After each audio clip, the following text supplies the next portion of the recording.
అడిగమంటే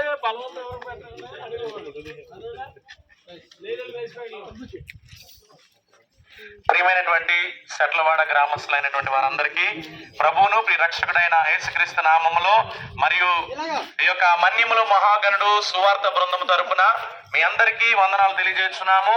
ఈరోజు మీ గ్రామానికి మేము ఒక శుభవార్తను తీసుకొచ్చాము. ఆ శుభవార్త, ఆ సంతోషకరమైన వార్త ఏమిటనగా, మేము పొందుకున్నటువంటిది మాలో దేవుడు నింపునటువంటి ఆ యొక్క నిత్యమైన సంతోషం అనే సువార్తను మీ గ్రామంలో మీ అందరికీ పంచాలని ఆసక్తి కలిగి మేము ఈ గ్రామంలోనికి వచ్చాము. చాలా దూర ప్రాంతం నుండి వచ్చాము.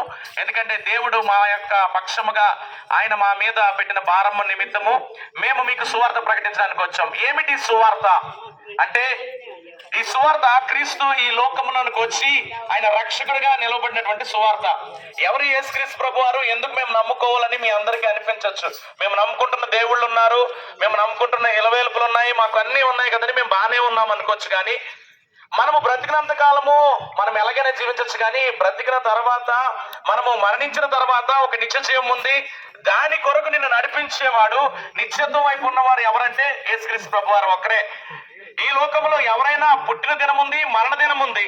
కానీ పునరుద్ధాన దినం ఎవరికైతే ఉందంటే యేసుక్రీస్తు ప్రభు వారికి ఒక్కరికే పునరుద్ధాన దినం ఉంది.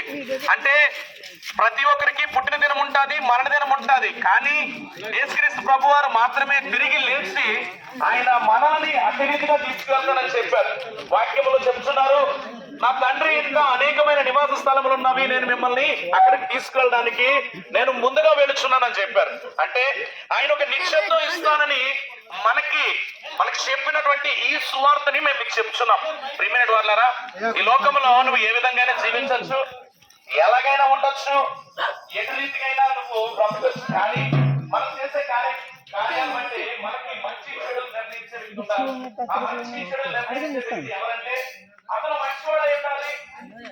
అతడు ఆయన సువార్తలో ఆది సంవత్సరం వరకు మనతో ఉండేలాగా మనం పాట పాడుతాం.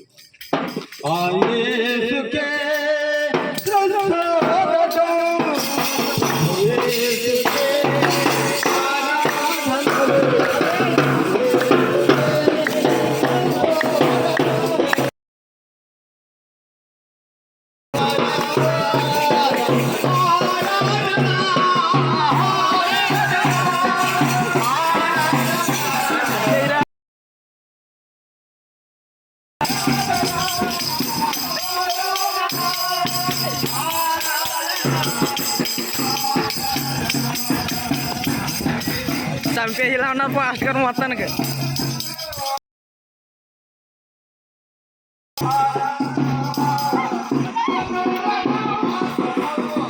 నువ్వు నంది ఏకానికి